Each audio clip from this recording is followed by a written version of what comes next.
ஒன்று ராஜாக்கள் 18வது அதிகாரம் 3வது வசனம்.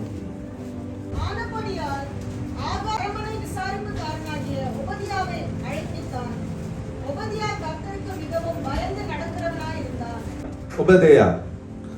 இந்த உபதேயா பற்றி பார்க்கும் பொழுது அவன் கர்த்தருக்கு மிகவும் பயந்து நடக்கிறவனாய் இருந்தான்.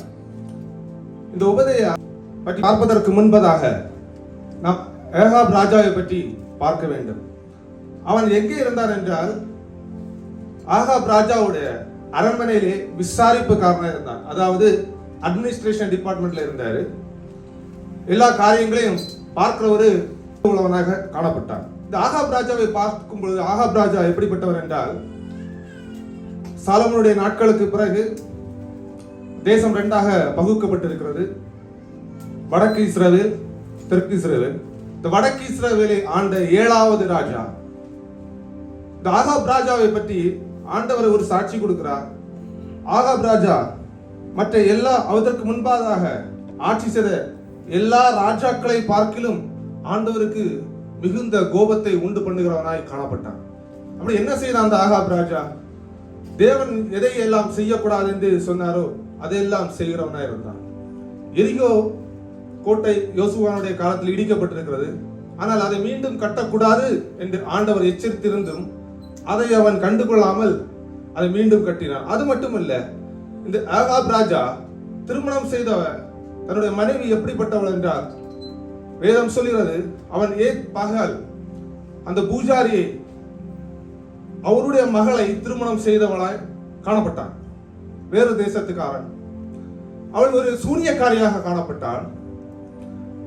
கர்த்தருடைய தீர்க்க தரிசிகளை எல்லாம் எதிர்க்கிறவளாக இருந்தால், தேவனை வெறுக்கிறவளாக காணப்பட்டான். ஆகாப் ராஜாவுடைய ஒரு குணம் என்னவென்றால், தன்னுடைய மனைவி என்ன சொல்லுகிறாளோ அவள் தூண்டு விட்டபடியெல்லாம் அவன் செய்கிறவனாய் காணப்பட்டான். போதாத குறைக்கு தன்னுடைய அரண்மனைக்கு அருகாமையில் இருந்த அந்த திராட்சை தோட்டம், நாதாப் என்கிறதான ஒரு சிறிய ஒரு குடிமகனுடைய திராட்சை தோட்டம் காணப்பட்டது. அந்த திராட்சை தோட்டத்தை தன்னுடைய அரண்மனைக்கு சொந்தமாக எடுத்துக்கொள்ள வேண்டும், அபகரிக்க வேண்டும் என்பதற்காக ஒரு கள்ள சாட்சியை ஏற்படுத்தி தேவனை தூஷித்தான் என்று சொல்லி அவனை கொண்டு அவனுடைய திராட்சை தோட்டத்தை அபகரித்தான். இப்படியெல்லாம் செய்த அந்த அரண்மனைக்குள்ளையாகத்தான் யார் காணப்படுகிறார்? உபதேயா. அப்படி என்றால் தேவன் இல்லாத ஒரு அரண்மனை, ஒரு தேவன் இல்லாத ஒரு அரண்மனையிலே அவன் காணப்படுகிறான். எப்படி இருக்கும்? அந்த தெய்வங்களை வழிபடுகிறவர்கள் எப்படி இருக்கிறார்கள்? அந்த பாகாலுடைய தெய்வங்களை வழிபடுகிறவர்கள் அவள் தங்களுடைய குழந்தைகளை கொல்லுகிறவர்களாக இருப்பார்கள். அந்த தெய்வத்தை திருப்திப்படுத்துவதற்காக ஆணும் பெண்ணும் சேர்ந்து அசுத்தங்களை நடப்பிக்கிறவர்களாக இருப்பார்கள், விபச்சாரம் செய்கிறவர்களாக இருப்பார்கள். அங்கே குடி இருக்கும், வெறி இருக்கும். முழுவதும் இருளுக்கு அகப்பட்ட ஒரு அரண்மனையாக காணப்பட்டது. அந்த அரண்மனைக்குள்ளாகத்தான் இந்த உபதேயா காணப்படுகிறார். உபதேயா என்றால் தேவனுடைய வேலைக்காரன், the servant of God என்று சொல்லப்பட்டிருக்கிறது. இந்த உபதேயா ஆனாலும் அவன் கர்த்தருக்கு மிகுந்த பயந்து நடக்கிறவனாய் இருந்தான். வேதத்திலே கர்த்தருடைய பயத்தை பற்றி நிறைய வசனம் சொல்லப்பட்டிருக்கிறது. கர்த்தருக்கு பயப்படுதல் ஞானத்தின் ஆரம்பம். ஞானம் என்ற ஒரு மனிதனுக்குள் ஆண்டுடைய ஞானம் இருக்கும் பொழுது அவருடைய இன்டெலெக்சுவல் மாத்திரம் ஒரு இம்பாக்டை உண்டு பண்ணுகிறது இராமல் அவனுடைய கேரக்டர்களையும் பிஹேவியர்களையும் ஆட்டிடியூட்லையும் அது உருவாக்குறதாக காணப்படுகிறது. தீமையை வெறுப்பதே கர்த்தருக்கு பயப்படும் பயம். தீமையை கர்த்தருக்கு பயந்து தீமையை விட்டு விலகு. ஒரு மனிதன் கர்த்தருக்கு பயப்படவில்லை என்றால் அவன் மனுஷனுக்கு பயப்படுகிறவனா இருப்பான். வேதம் சொல்லுகிறது, மனுஷனுக்கு பயப்படுகிற பயம் கண்ணியை வருவிக்கும். அதே நேரத்தில் ஒரு மனிதன் கர்த்தருக்கு பயப்படும் பொழுது அது அவனுக்கு அரண், அது அவனுக்கு கோட்டை, அது அவனுக்கு திட நம்பிக்கையாக இருக்கிறது. இந்த உபதேயா அவனுடைய சூழ்நிலையை பாருங்கள். ஒரு பக்கம் அவன் தேவனுடைய கட்டளைகளை நிறைவேற்ற வேண்டும், அவன் தேவனுக்கு பயந்து நடக்கிற மனுஷனா இருக்கிறான். இன்னொரு பக்கம் அவன் அந்த தன்னுடைய பணி செய்கிற அந்த வேலை ஸ்தலத்திலே முழுவதும் ஒரு பாவத்தின் போராட்டம், இச்சைகளின் போராட்டம், அழுக்கு நிறைந்த ஒரு அருவருப்பு, விக்கிரக ஆராதனைகளுடைய ஒரு செயல்பாடுகள் அங்கே காணப்படுகிறது. ஒரு டேமாயில் அவனுடைய மனதிலே ஒரு கயோஸ். ஒரு பக்கம் ஆண்டவர், இன்னொரு பக்கம் நாபாத்துடைய திராட்சை தோட்டம் அபகரிக்கப்படுகிறது. அதற்கும் அவன் அதற்கு முன்னிருந்து செயல்படுத்த வேண்டும், கள்ளசாட்சி ஏற்படுத்தி அவனை கொண்டு போடுகிற சூழ்நிலை இருக்கிறார்கள். இப்படிப்பட்ட சூழ்நிலையிலும் இந்த உபதேயா கர்த்தருக்கு பயந்து நடக்கிறவனாய் காணப்பட்டான். இந்த சூழ்நிலையிலும் ஆண்டவருக்காக அவனுக்கு திட நம்பிக்கையாக விசுவாசமாய் இருப்பதற்கு ஒரு காரணம் இதில் எழுதப்பட்டிருக்கிறது. சண்டே ஸ்கூல் VBSல பார்க்கும் பொழுது, இல்லை என்றால் பொதுவான ஒரு பிரசங்கத்திலே பார்க்கும் பொழுது, நாம் ஒரு எலியாவை தான் ஒரு பப்ளிக் ஃபிகரா நமக்கு பார்ப்போம். அவர் தான் ஒரு பெரிய ஒரு சூப்பர்மேனாக இருப்பார். எலைஜா பெரிய பெரிய அற்புதங்களை அதிசயங்களை செய்கிறவராக இருப்பார்.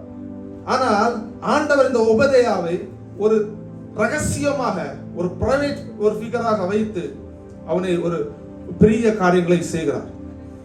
இப்படிப்பட்டதான ஒரு விசுவாசம் எப்படி வருகிறதுன்னு பார்க்கும் பொழுது, எலைஜா இவன் ஒபதேயா சந்திக்க போகிற அப்பொழுது 12வது வசனம், உமது அடியானாகிய நான் சிறு வயது முதல் கர்த்தருக்கு பயந்து நடக்கிறவனாக காணப்பட்டேன்.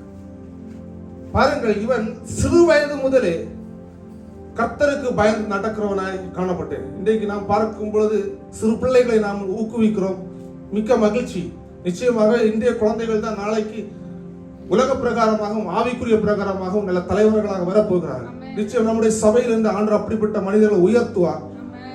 சிறு பிள்ளைகள் ஆண்டவருடைய கட்டளைகளுக்கு பயந்து நடக்கும் பொழுது, அப்படி என்றால் யாரையும் தவறாக சொல்லவில்லை, வாலிபங்கள் கடந்து நடுத்தர வயதிலே ஆண்டவரை ஏற்றுக்கொள்வதற்கும் ஒரு வாலிபனாக இருந்து ஒரு அவனுடைய இருதயம் எல்லாம் படபடப்பாக காணப்படுகிற இரத்த ஓட்டம் உலக பிரகாரமான காரியங்களுக்காக சீறி பாயும் பொழுது அவன் ஆண்டவரை ஏற்றுக்கொள்கிறதற்கும் ஒரு நடுத்தர வயதிலே ஆண்டவரை ஏற்றுக்கொள்கிறதுக்கு வித்தியாசம் இருக்கிறது. ஒரு வாலிபன் ஆண்டவரை ஏற்றுக்கொள்ளும் பொழுது ஒரு சோதனை அவனை டேஸ்ட் பண்ணுவதற்கு முன்பதாக, சோதிப்பதற்கு முன்பதாக, பாவ இச்சைகள் சோதிப்பதற்கு முன்பாக ஒரு வாலிபன் ஆண்டவராய் இயேசு கிறிஸ்துவை ஏற்றுக்கொண்டு அவருடைய அன்பை ருசிக்கும் பொழுது நிச்சயமாகவே அந்த பாவத்திற்கு அவன் போகிறதற்கு வாய்ப்பே இருக்கிறார். ஆனால் நம்ம சில நேரங்களில் நம் எல்லா கடந்த கால பாவங்களில் வாழ்ந்து விட்டு சில நேரங்களிலே திரும்பவும் அந்த ஆண்டவரை நோக்கி ஓடும் பொழுது கூட பழைய வாழ்க்கைக்கு நம்முடைய இருதயம் திருப்பப்படுகிற சூழ்நிலை இருந்தாலும், ஆனால் ஒரு வாலிபன் ஆண்டவரை சிறு வயதிலிருந்து அவன் தேடும் பொழுது நிச்சயமாகவே ஒவ்வொரு காலகட்டத்திலும் அவனுக்குள்ள அந்த விசுவாசமும் ஆண்டவராய் இயேசு கிறிஸ்துக்குள் இருக்கிற அன்பும் அது பெருகி கொண்டே காணப்பட்டு கொண்டே இருக்கிறது. இங்கு இதுதான் பார்க்கிறோம். ஒரு மனிதன் கர்த்தருக்கு பயப்படும் பொழுது, வேதத்துல இன்னொரு ஃபிகரை நான் காண்பிக்க விரும்புகிறேன். யோசேப்பை பாருங்கள், அவன் கர்த்தருக்கு பயப்படுகிறான், ஆண்டுடைய விசுவாசம் இருக்கு. அவன் என்ன செய்தான்? கர்த்தருக்கு பயந்து தீமையை விட்டு விலகிறவனாய் காணப்பட்டான். நான் என்னை பார்த்து கொண்டிருக்கிறதான என் தேவனுக்கு விரோதமாக பாவம் செய்வது எப்படி என்று நெருங்கி வந்த அந்த பாவத்தையும் தன்னுடைய துணியை உதறி போட்டுவிட்டு அந்த அரண்மனையிலிருந்து ஓடி போனான், அந்த பெண்ணுடைய ஆசைக்கு இணங்காமல். அதே நேரத்திலே சவுலை பார்க்க முடியும். அவன் தேவனுக்கு பயப்படவில்லை, கர்த்தருக்கு பயப்படாமல் ஆண்டவர் விரும்பாத காரியங்களை செய்தான். சவுல் ராஜாவை சொல்லுகிறேன், தாவீதுக்கு முன்பதாக அவன் கர்த்தருக்கு பயப்படாமல் அவனுடைய இருதயம் பெருமையாக காணப்பட்டிருந்தார். அவன் என்னுடைய ஆட்சியை தாவீது எடுத்துக்கொண்டு விடுவானோ என்ற பயத்திலே அவனுடைய நாட்கள் முழுவதும் தாவீதை வேட்டையாடி அவனை அழித்து விட வேண்டும் என்று இருந்தது. அவனுடைய வாழ்க்கையிலே பொறாமை காணப்பட்டது. அதான் தேவனுக்கு பயப்படாத ஒரு மனுஷனுடைய வாழ்க்கையிலே நிச்சயமாகவே மனுஷனுக்கு பயப்படுகிற பயம் இருக்கும். மனுஷனுக்கு பயப்படுகிற பயம் கண்ணீர் வடிவிக்கும். இதே போலதான் இப்படிப்பட்ட சூழ்நிலையே உபதேயா இருந்த காரணத்தினால் தான் அவனுடைய விசுவாசம் இளம் வயதிலிருந்தே கட்டப்பட்ட காரணத்தினால் அந்த விசுவாசத்திற்கு அநேக காரணமாயிருக்கலாம். அவன் போன ஆலயத்திலிருந்து கூட ஆசிரியர்கள், சண்டே ஸ்கூல் டீச்சர்ஸ் கூட காரணமாக இருக்கலாம், அவர்களுக்கும் பங்கு இருக்கலாம், பேரண்ட்ஸ் கூட காரணமாக இருக்கலாம். இன்றைக்கு நம்முடைய வாழ்க்கையிலே நாம் கிறிஸ்தவ பெற்றோர்களாக இருக்கிறோம். கிறிஸ்தவ பெற்றோர்களாக இருந்தும் கூட பிள்ளைகள் வாலிப வயதை கடந்து ஒரு கட்ட சூழ்நிலையில் அவர்கள் பாவத்தில் விழுவார்களானால், சபை போதர்கள் என்று சொல்ல முடியாது, பெற்றோர்கள் தான் காரணம். அவள் சிறு வயதிலே தேவனுக்கு பயந்து பிள்ளைகளை நடப்பதற்கு அவள் பயிற்றுவிக்காத காரணத்தினால்தான் அவர்கள் வாலிப வயதிலே வழி தவறி போகிறார்கள். இன்றைக்கு இந்த உபதேயா பாருங்கள், அவனுடைய சூழ்நிலை, அவன் பணி செய்கிற ஸ்தலங்களிலே சூழல்கள் எப்படிப்பட்டதா இருந்தாலும் அவன் ஆண்டவருக்காக வைராக்கியம் எதையாக செய்ய வேண்டும் என்கிறதான விசுவாசம் அவனுக்குள் கட்டி எழுப்பப்பட்டிருக்கிறது. இந்த உபதேயா என்ன செய்கிறார்? இப்படிப்பட்டதான எல்லா விதமான தீர்க்கதரிசிகளையும் கொண்டு குவிக்கிற சூழ்நிலையில் கூட அவன் ஒரு 100 தீர்க்கதரிசிகளை அவன் அதை பாதுகாப்பதற்காக அவன் என்ன செய்கிறான்? 50 பேரை இன்னொரு கெபியிலும், இன்னொரு 50 பேர் இன்னொரு கெபியிலும் அவர்களுக்கு தண்ணீரும் அப்பமும் கொடுத்து அவளை உதவி செய்கிறான். இன்றைக்கு கூட உங்களுடைய வாழ்க்கையிலே இது நினைத்து பாருங்கள். ஒருவேளை நீங்கள் ஒரு பில்டிங் சைட்ல வேலை செய்து கொண்டிருக்கலாம், இல்லை என்றால் ஒரு நர்சிங் ஹோம்ல வேலை செய்து கொண்டிருக்கலாம், ஏதோ ஒரு டிபார்ட்மெண்ட்ல வேலை செய்து கொண்டிருக்கலாம், ஒரு தேவனை அறியாத ஒரு மனுஷனுக்கு கீழ் நீங்கள் வேலை செய்து கொண்டிருக்கலாம். மனுஷனுக்கு பயப்படாதீர்கள், கர்த்தர் உங்களோடு கூட இருக்கிறார். ஆண்டவர் உங்களுக்கு ஒரு திட்டத்தின்படி எப்படி அந்த உபேதையாவை இப்படிப்பட்ட ஒரு கடினமான பாஸ் ஒரு தலைவருக்கு கீழ் வைத்து ஆண்டவருடைய திட்டம் அவனுடைய வாழ்க்கை மூலமாய் செயல்பட வைத்தாரோ, அந்த உபேதையா அந்த இடத்தில் இருந்த காரணத்தினால்தான் இப்படிப்பட்ட கடினமான சூழ்நிலையிலும் சிறு வயதிலிருந்தே தனக்கு பயிற்றுவிக்கப்பட்ட அந்த விசுவாசத்தை பாதுகாத்த காரணத்தினால்தான் அவன் அந்த இடத்திலே ஆண்டவருக்காக பெரிய காரியங்களை செய்ய முடிந்தது. ஆண்டவர் உங்களை ஒரு வெளிச்சமாக வைத்திருக்கிறார். ஆண்டவர் உங்களை இந்த பூமிக்கு உப்பாக வைத்திருக்கிறார். ஆண்டவர் உங்களை ஒரு நல்ல விளக்காக வைத்திருக்கிறார். விளக்கானது இந்த மேஜையின் கீழ் வைத்தால் வெளிச்சம் கொடுக்காது, அது மேஜையின் மீது வைக்கும் பொழுதுதான் எல்லா பகுதிக்கும் வெளிச்சம் கொடுக்கிறதா இருக்கு. நீங்கள் மிதிக்கப்படுவதற்கல்ல, மற்றவர்களுக்கு சுவை கொடுப்பதற்காக ஆண்டவர் உங்களை வைத்திருக்கிறார்.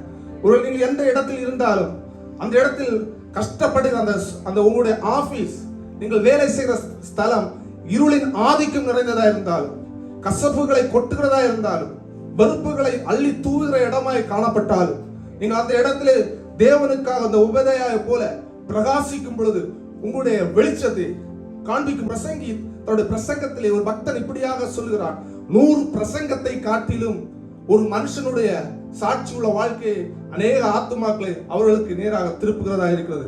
உங்களுக்குள் இருக்கிற அந்த வெளிச்சத்தை, உங்களுக்குள் இருக்கிற அந்த சுவிசேஷம் என்கிற அந்த உப்பை, உங்களுக்குள் இருக்கிற அந்த விளக்கை நீங்கள் எடுத்து வைக்கும் பொழுது ஆண்டவர் உங்களை பயன்படுத்துகிறவராய் இருக்கிறார்.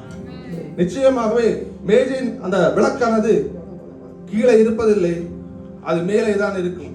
ஒரு காலம் வரும், ஒரு நேரம் வரும், எப்படி யோசேப்பு ஆண்டவர் தகுந்த நேரத்திலே அந்த விளக்கை எடுத்து அந்த மேஜையில் வைத்தாரோ, அதே போல ஆண்டவர் உங்களை தகுந்த நேரத்தில் உங்களுக்கு நல்ல ஒரு பொசிஷன்ல வைப்பார்.